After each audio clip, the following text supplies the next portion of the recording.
Aleloia, mbola faly miarabanareo eran-tany aho anio alakamisy 7 ny volana jolay 2026. Ry ava-malala amin'ny tompo, anio aho a dia hijoro vavolombelona aminareo momba ny amin'ny olona anankiray izay nafahany tompo ny amin'ny fomba fiteny izany izay fiteny tsy mendrika eo anatren'Andriamanitra izany. Ry havana manasanao aloha zahako iarivavaka amiko alohany anambarako izay tiany fanahy masina ambary iarivavaka antsika tompo. Jesosy tompo misaotra mankalazanao, miteranao Jesosy satria Andriamanitra tsara indrindra ianao. Mangataka aminao tompo, oka ianao no ampiteny aeto izay rehetra sitrakao Jesosy, aoka ho voateny hifoazany zanakao tsiraray avy eran-tany, satria tompo ratsy ny fahavalo ary mitady animbanay, mitady angalatra ny fanahinay.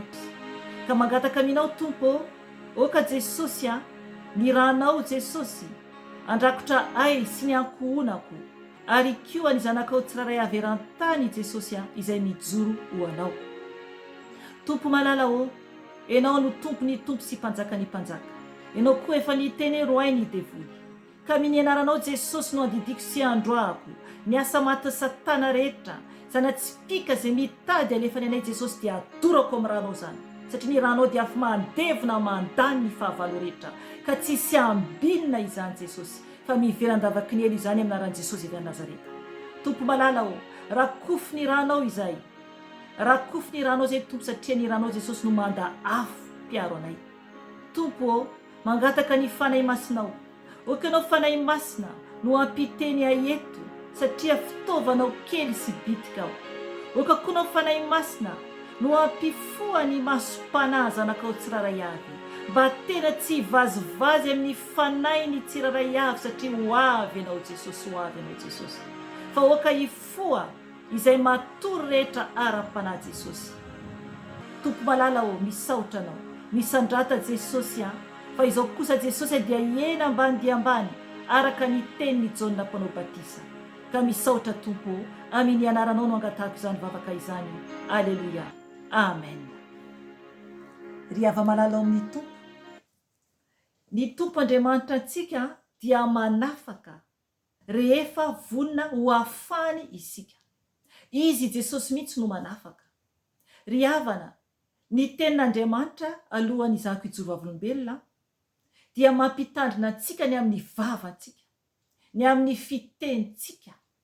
Ny vavantsika tompoko dia tokony ho soa no mivoaka amin'ny vavantsika, fa tsy zavatra ratsy, satria ao amin'ny vavantsika no ivoany teny rehetra, ary avao anatin'ny fo izany.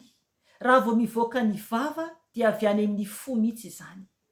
Raha maloto zany zavatra voakan'ny vavantsika dia maloto koa zany ny fontsika.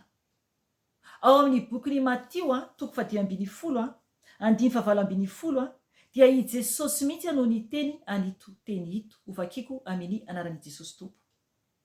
Fa izay mivoaka avy amin'ny vava kosa dia avy amin'ny fo, ka izany no maloto ny olona. Amen. Ajanoko atreo. Tanareo zany, izay mivoaka amin'ny vavantsika izany dia avy amin'ny fo mihitsy zany io, avy amin'ny fo mihitsy. Dia izany no maloto zany ny olona.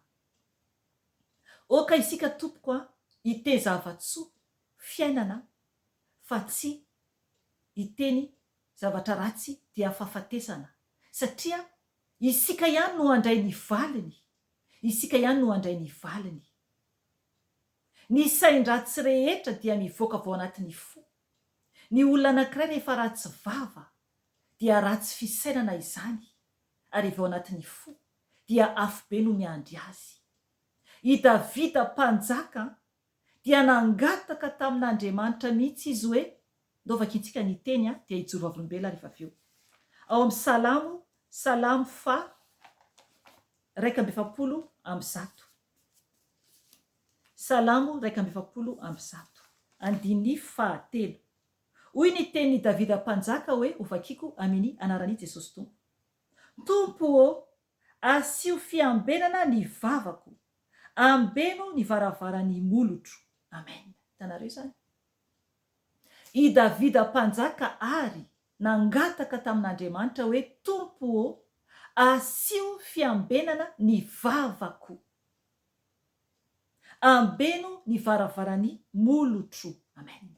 Ry havana ijoro avolombelonako, indray andro efa taona maro izay dia nisy olona izay zany miresaka aminazy zany io olona io amin'ny telefona izany dia noho ny aveo zany afaka andro vitsivitsy na herinandro vitsivitsy dia noho ny aveo zany nivavaka ho an'ilay olona zany ahako amin'ny telefona zany io dia ao anatin'ny vavaka izay nataonay zany dia nitoy délivrance zany ilay izy, zany hoe ny fanahy masina izy no patron, izy ihany no mibaiko ny amin'izay rehetra ataony ary izy ihany no mitarika zany izay hoe tokony atao.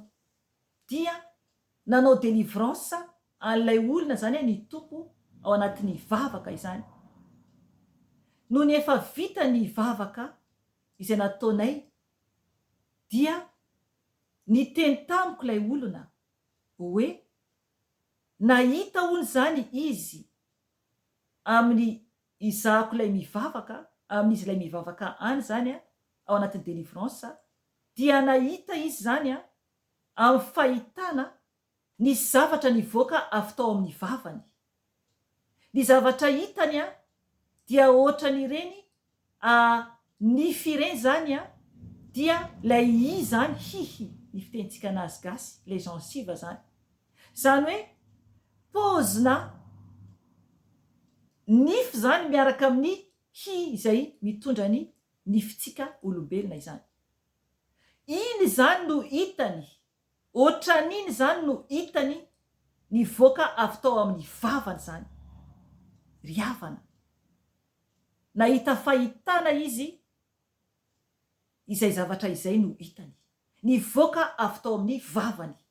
Pozina nify rehetra zany miaraka amin'ny hi izay mitondra ny nify izany dia nivoaka tamin'ny vavany izany.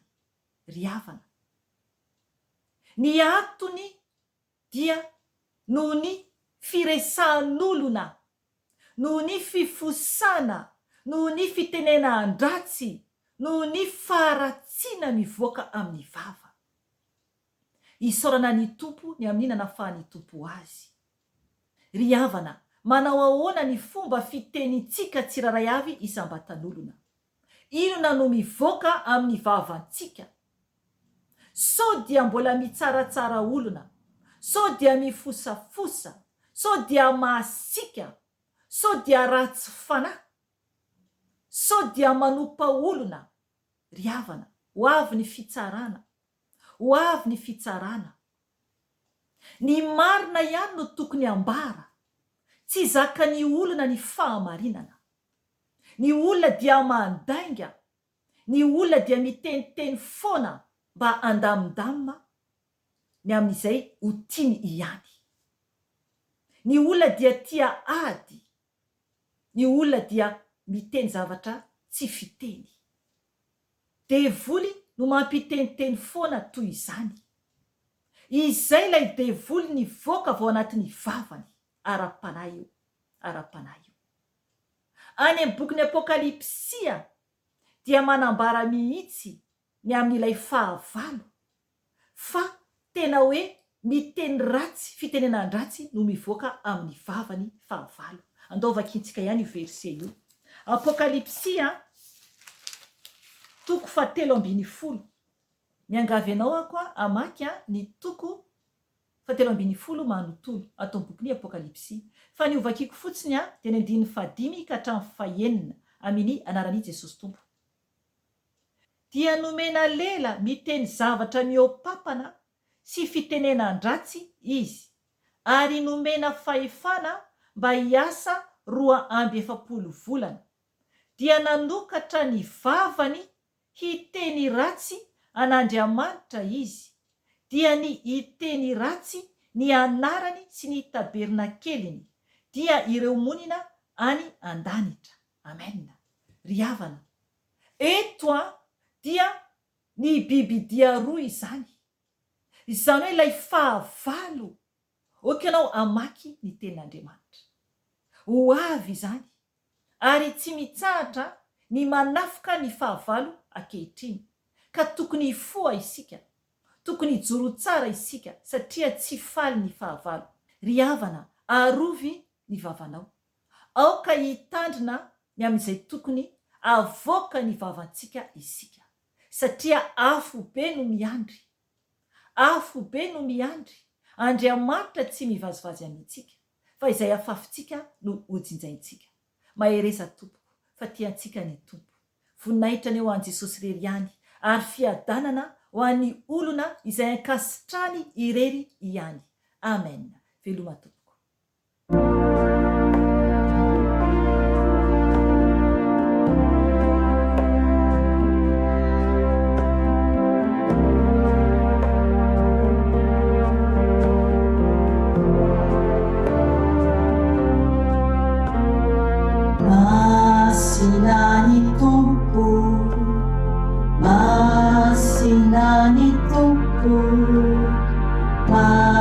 Masinani Tumpu Andriamanitra, Masinani Tumpu